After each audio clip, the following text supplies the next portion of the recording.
Hello, everyone, and welcome to another episode of Slow Takes. I'm one of your hosts, Sam Illingworth from Slow AI, and I'm joined by. Hello, I'm Lior from Exploring ChatGPT. And every week we come together on a Monday to basically talk about the news in AI and to try and break it down free from hyperbole and BS. So we record this live on Substack. Hi, everyone that's joining us in the Substack live. And we also put this out on a YouTube channel via Exploring ChatGPT. And also, as of last week, it's now a podcast, which is available in all of your good podcast directories. And I've been reliably told some of your bad podcast directories as well. So for those of you who are listening to us on the podcast, please feel free to get in touch. Let us know if you've got any questions or comments. Leave us a 5-star review and just let us know how we're getting on. Already, I can see in the chat people, thanks, hey Chad, saying, is there any positive news today? Chad, right? So every week we try to have 5 news stories about AI. I swear to God, Chad, I spent like half an hour trying to find a positive AI news story, and I couldn't find one that eclipsed the actual very, very strong news stories that we've got going. So there's 5 stories. As usual, people in the Substack chat, just feel free to throw in with your expertise. Hey Lee, hey Karen, hey Caro.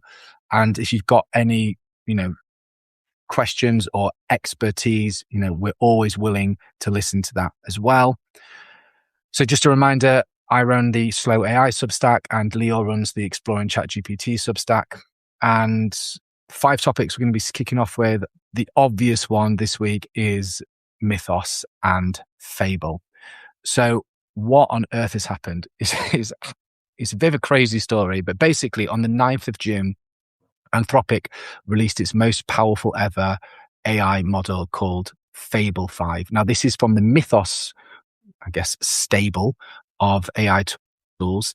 Basically, remember about 2 months ago, they released Mythos and said, we're never going to release this into the public domain because it's so powerful. So instead, we're going to only release it to some very select organizations and companies like Cloudflare and Amazon and Mozilla. And that's going to be under Project Glasswing. Well, on the 9th of June, as we all knew would happen, especially with Anthropic having an IPO, they decided they would release a version of Mythos called Fable 5 to the public. With their rationale was that they'd removed some of the, or they'd inputted more guardrails to make it safer. So the story, as Leo and I were preparing, was going to be, cool, look at this brand new tool, and also the fact that they were making it free, or like within your usual token count for a paid subscriber for 2 weeks, after which it would start to cost more money. So it's like, great, we've got a setup. This feels very much like how a drug dealer would be peddling drugs, allegedly. And that was going to be the angle. And then on the 12th of June, the Trump administration, basically decided we're not having that. So what happened was the Trump administration, led by, I would say, David Sachs, who's like kind of the AI advisor to Trump, said, we've had reports that that it is easy to jailbreak the Fable 5 model, by which I mean it's easy to get around the guardrails so that you could use it for nefarious means. So we want it to not be available to all non-US citizens. Anthropic were like, we can't actually do that because you're saying that also applies to our staff.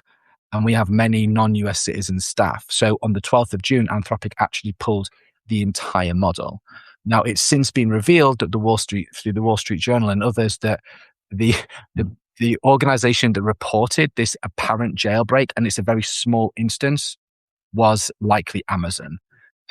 So we'll read into that what we will. We'll also, and before I pass it over to Leo, just to contextualize it, remember that OpenAI is very much in the favor of the US government, whereas Anthropic isn't. Both of these companies have an IPO planning for initial public offering planning for this fall. Elon Musk may or may not have been involved behind the scenes as well. So there's a lot going on. Final point from me before I pass over to Leo.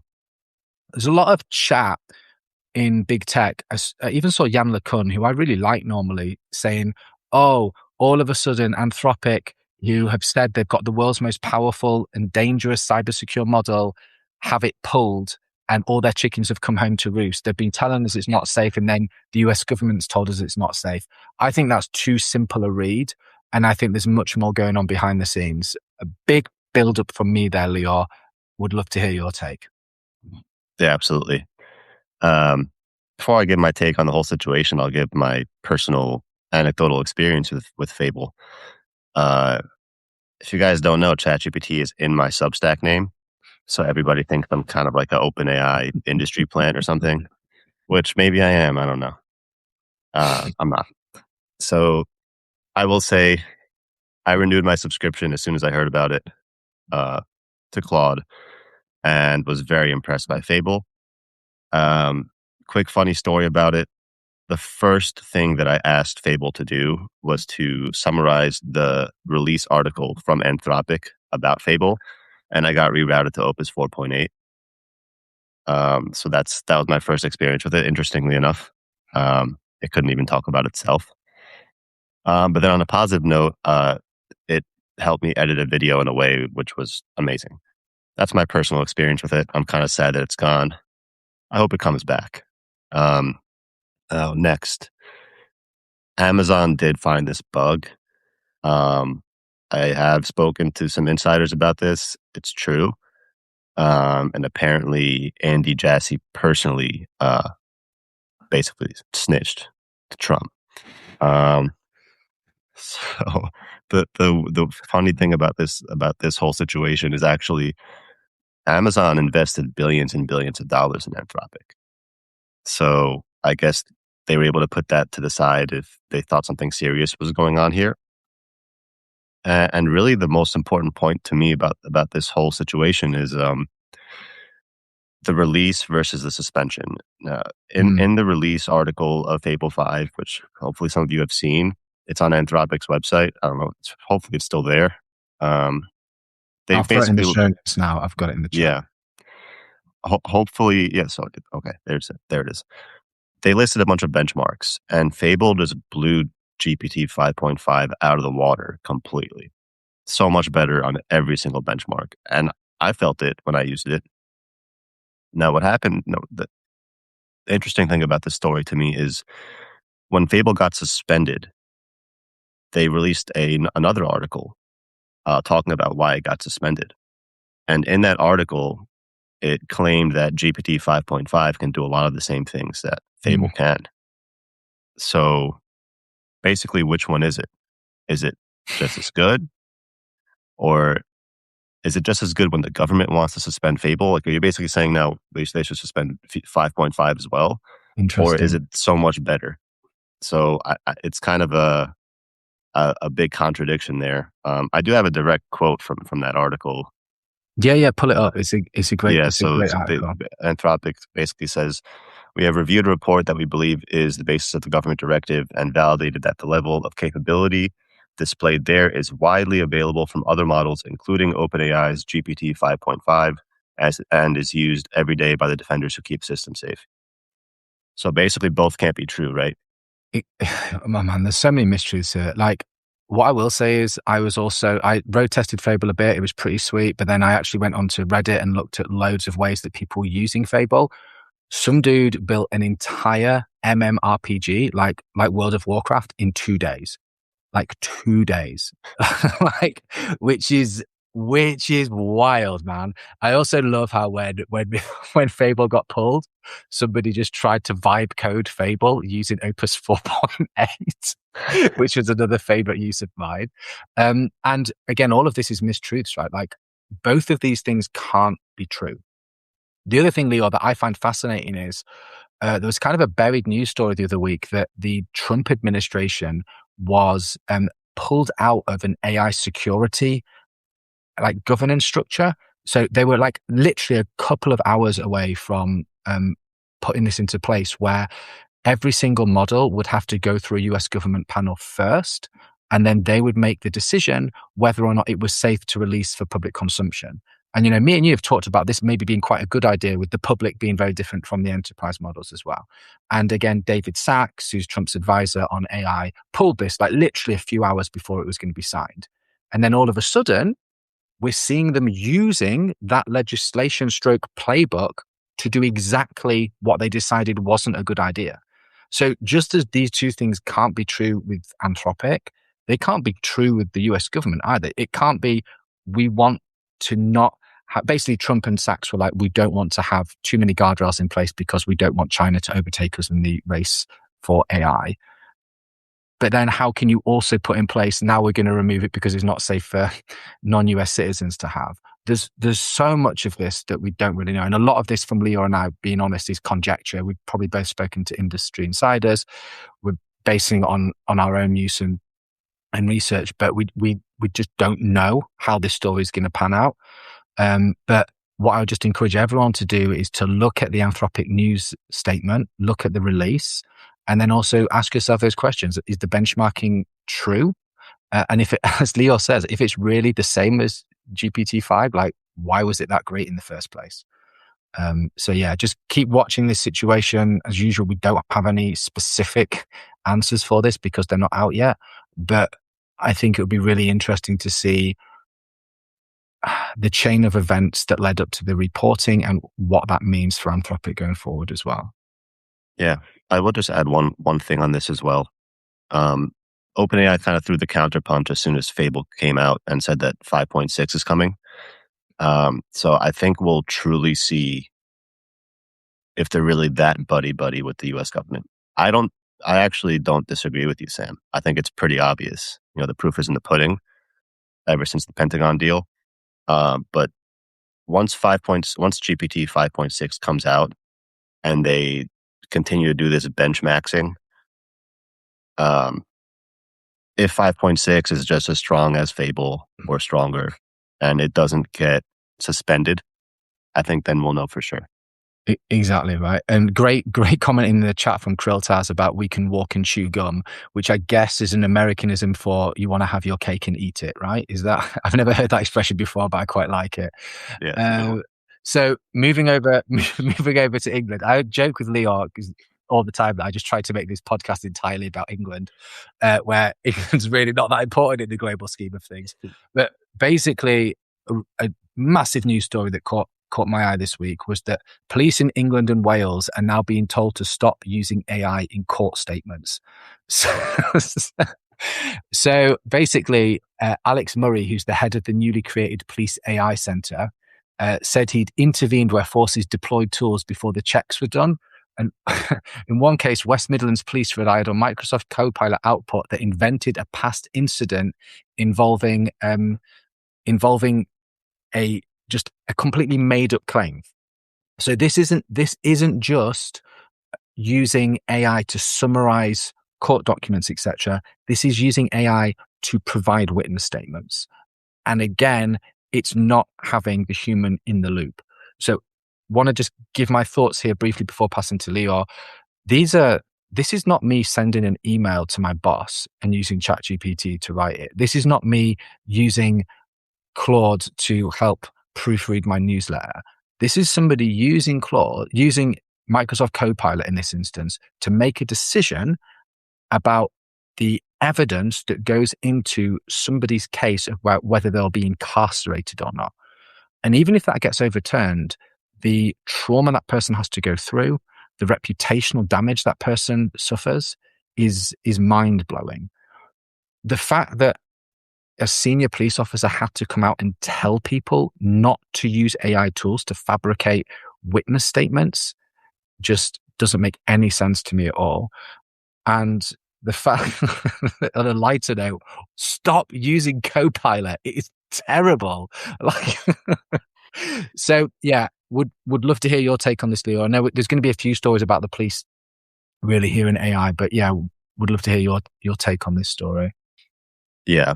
On quite a few stories today, I had to do a little bit of a deep dive to get some more background information. So pardon me if I'm glancing over at notes more than usual, because I barely know anything about U.S. politics and laws. Like now I'm in the UK. So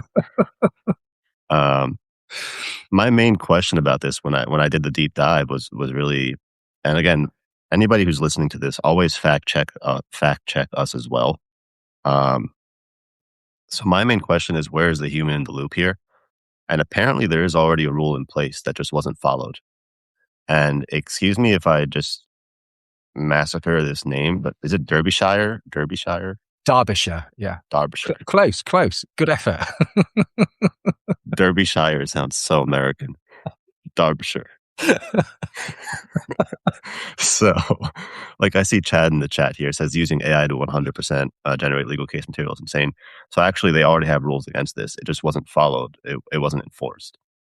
So Derbyshire's own policy: all machine-generated output must get manual human verification before legal review. So it's basically just like with anything else. But this is a little bit more serious than most things, because you're talking about court and people's reputations and people's lives and jail time and all of this very serious stuff. It's a very serious matter.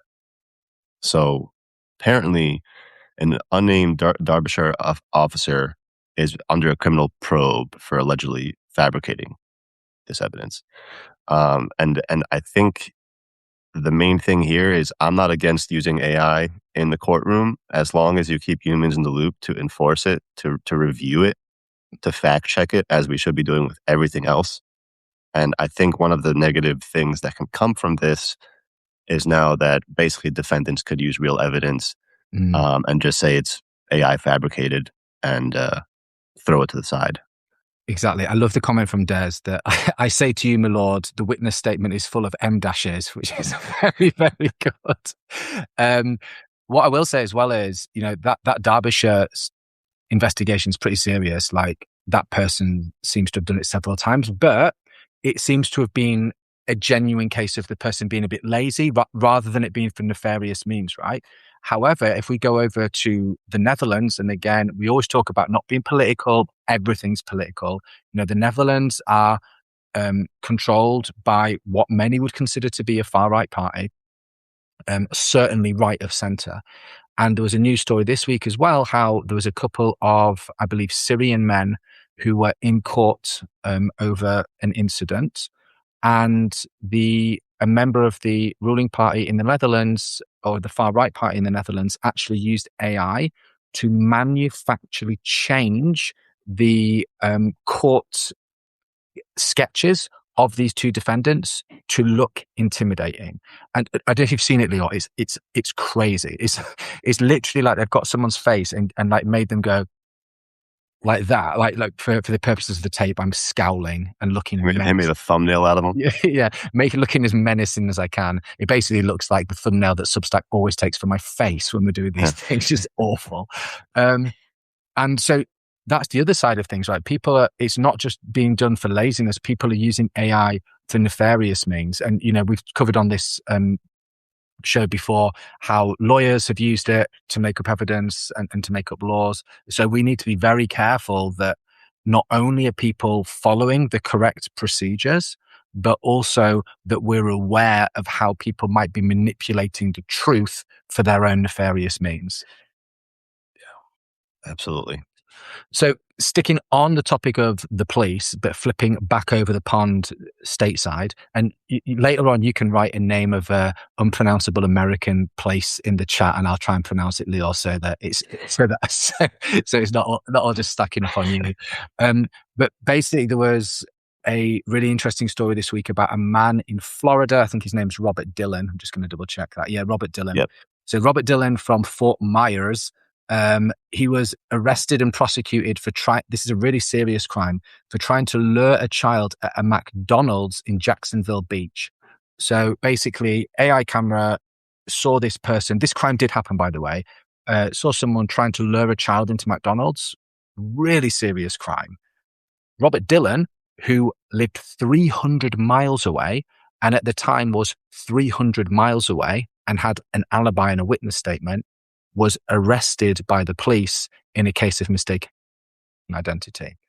So, and this is, again, very, very serious. Two things quite similar to the case. One, there was a mistake with the AI, and this is going to happen. AI fabricates things. I've stopped, by the way, Leo, I'm not using the word hallucinate anymore. I'm using the word fabricate. AI fabricates things. It gets things wrong.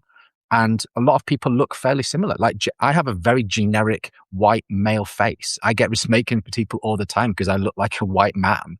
Like, humans are quite similar looking.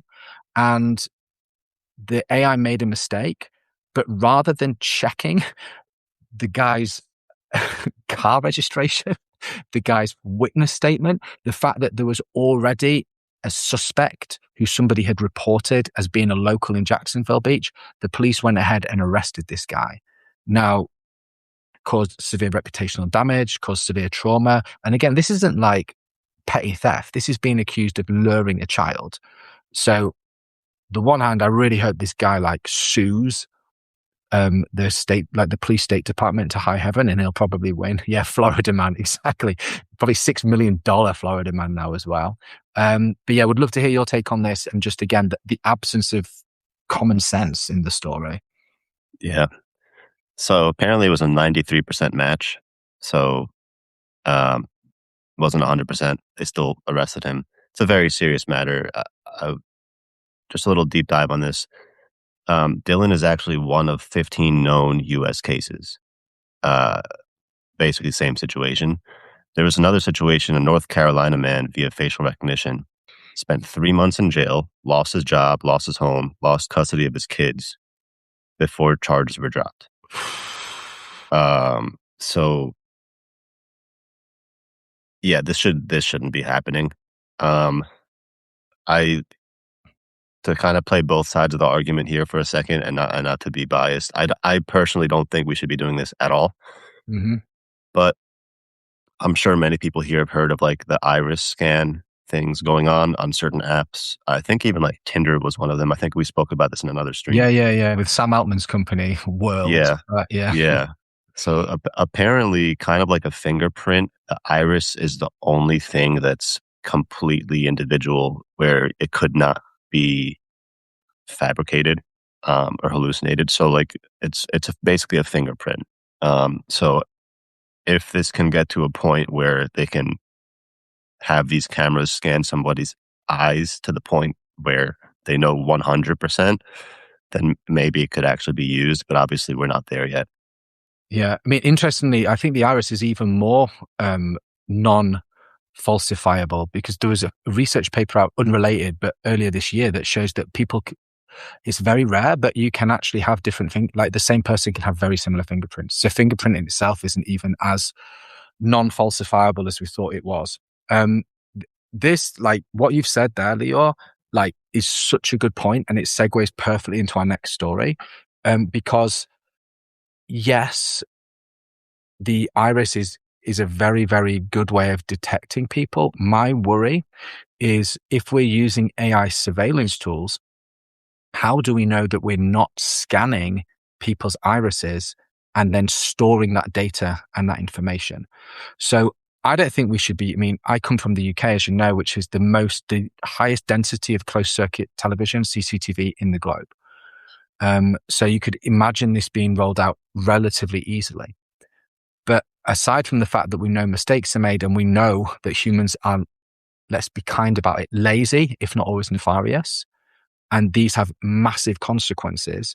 Added to that, how do we know that these AI surveillance companies aren't also taking the biometric data and at the very least using it to improve their own models, let alone selling it on to organizations like Sam Altman, etc., who've got the world? I mean, who've got the world. I think it's actually called world, rather than he owns the world. But it's not far off it.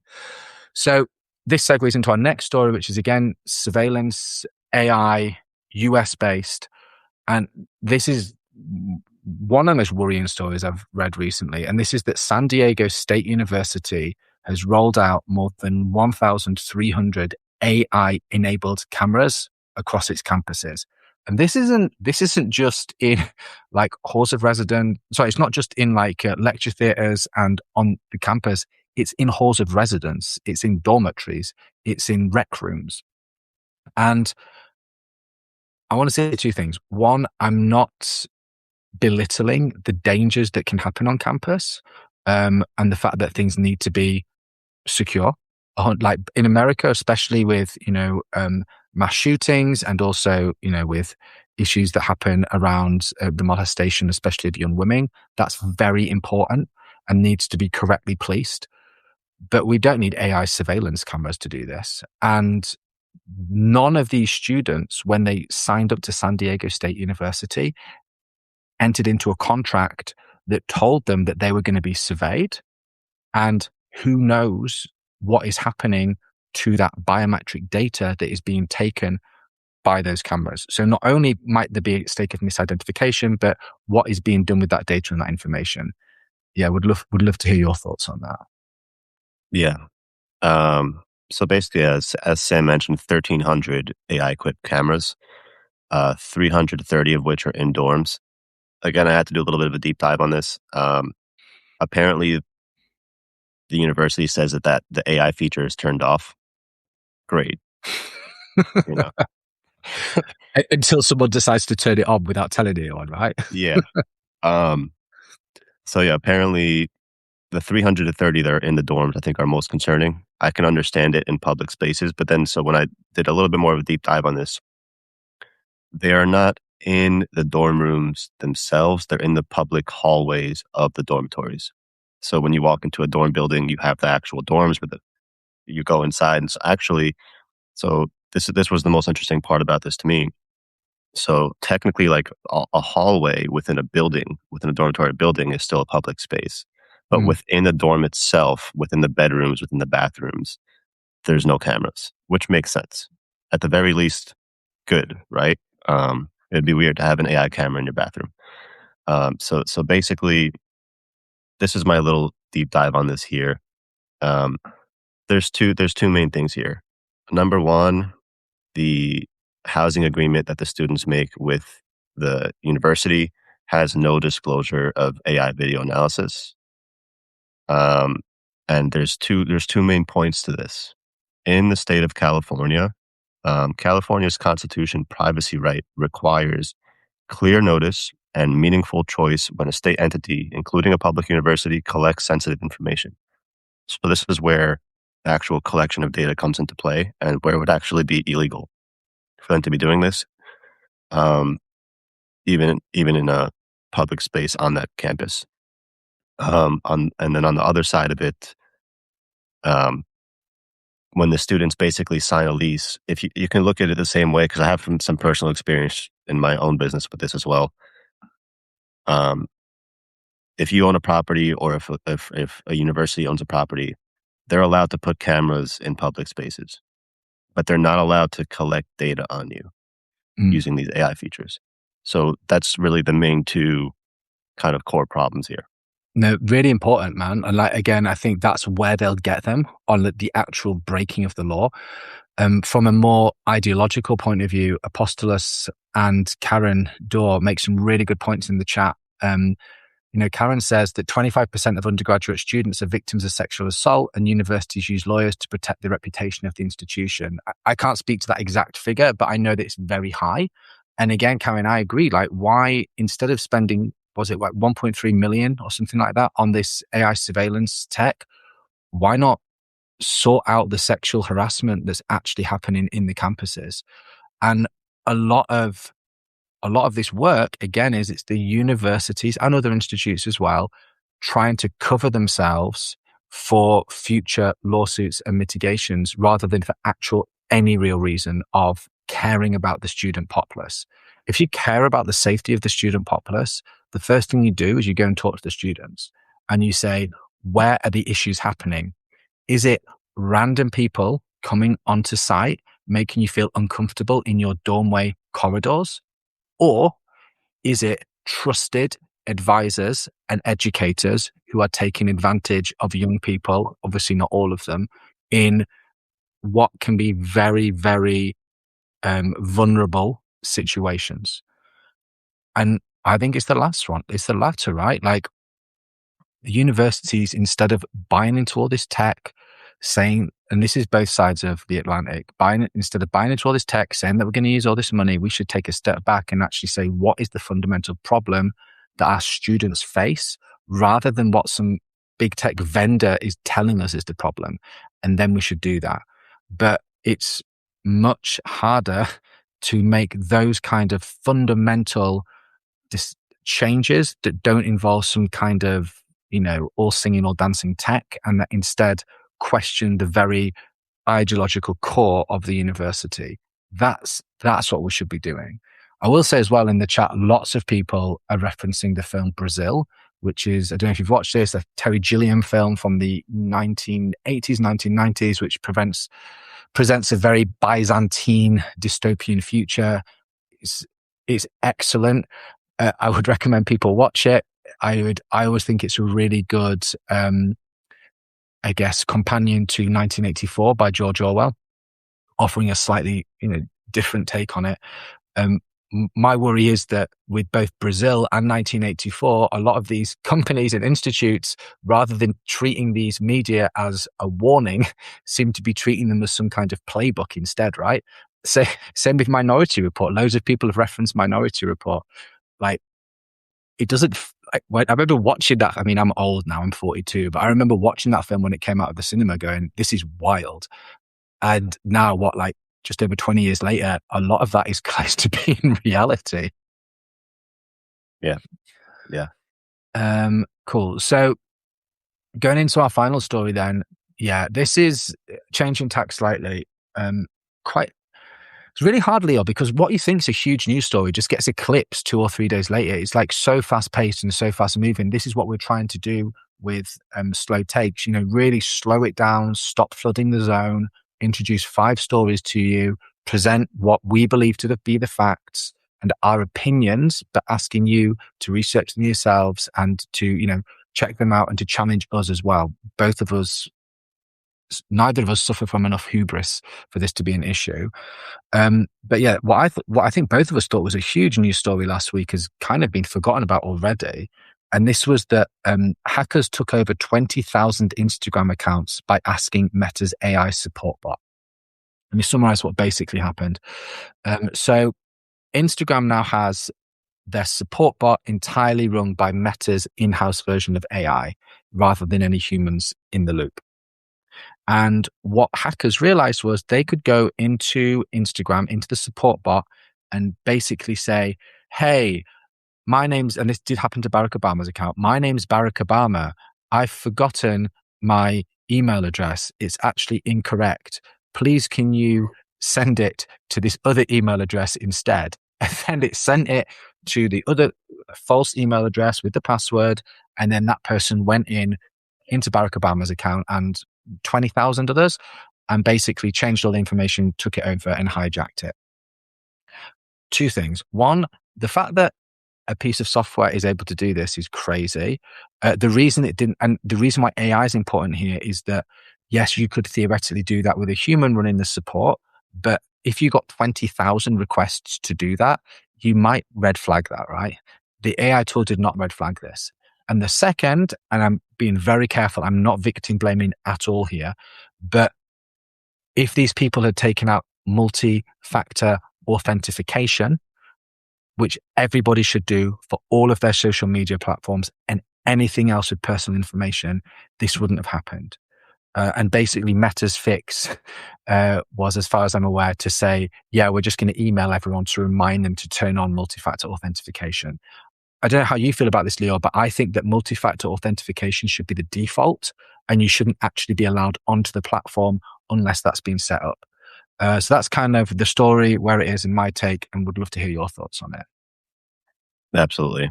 I think that's an easy first step. 2FA, two-factor authentication. It's just an easier way to say it. I will just mention before I speak on this specifically, actually, I spoke to Chris from TalkSec, TOXSEC, about a similar story, and actually 2FA is the very least that you should do. And it's unfortunate to say this, but we've already reached a point in the world where that may not be enough as well. It will be enough for something like this, because this attack was embarrassingly simple.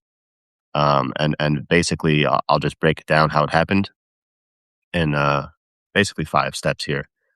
So 1, the attackers use a VPN to spoof target's location and avoid fraud detection. So I'm giving you the step-by-step on how to do this, but don't do it. Anybody could download a VPN. It's pretty easy. 2, they open the chat with Meta AI support and ask to add a new email. 3, the bot sends verification code to the hacker's email. 4, the hacker reads back the code to the bot. And 5, the bot shows the reset password button. Done. Finished. 20,000 accounts. And Sam mentioned Barack Obama. There was actually another big name here. Apparently the U.S. Space Force Chief Master Sergeant also got his account. I mean, why has he got an Instagram account is what I mean. Is what I'm interested in. And then one last thing I'll mention here. Apparently the way that they fixed this was incredibly lazy. Excuse me for glancing over my notes too much here, because this whole story, like the others, I had to really do a deep dive on these because it seemed ridiculous. So Meta reportedly just removed the feature from the visible UI, and while leaving its underlying API endpoint live. So basically hiding the button stops normal users, but it does nothing if attackers hit the API directly.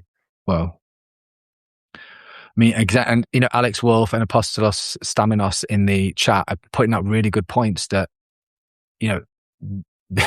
yes, you should be doing two-factor authentication, but this is a systemic problem. It should just never have happened, right? I love the comment from Apostolos Staminos and said that, meanwhile, Claude Fable 5 flagged my literature search regarding cybersecurity, coercive control, and human-centered design as a concerning conversation given the cybersecurity focus. Yet somehow Meta's AI allowed someone to request 20,000 changes to a password over a couple of hour time frame period, right? There's, again, I think a whole theme of this takes has been there's rules for some and there's rules for others. And why is that the case, and why is that so? So again, a reminder to everyone, we are not blaming people, but I really would use two-factor or multi-factor authentication everywhere. And again, for those of you who use APIs, just be really careful about partitioning them off in certain sections of your hard drive or within your coding environment. I sandbox everything just to make sure that it can't, this can't theoretically happen.